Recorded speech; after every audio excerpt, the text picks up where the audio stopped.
Sauce দিবে নি?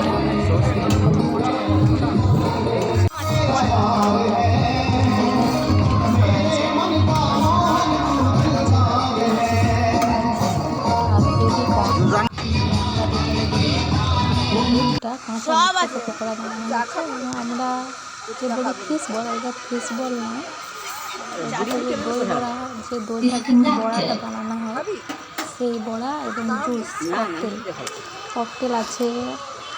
যেটা চাইবেন সেটা আমি পরে চলে এসেছি এখানে ককটেল যেটা আমরা একটা জুস অর্ডার দিয়েছি, একটা নয় দুটো, পাইনঅ্যাপেল, গ্রিন পাইনঅ্যাপেল। তো আমার সেটা বানানো হচ্ছে গ্রিন পাইনঅ্যাপেল। দেখুন কী কী দিয়ে বানাচ্ছে, সেটা কিন্তু খুব টেস্টি ছিল। আপনারা যদি চান তো ঘরে বানিয়ে খেতে পারেন।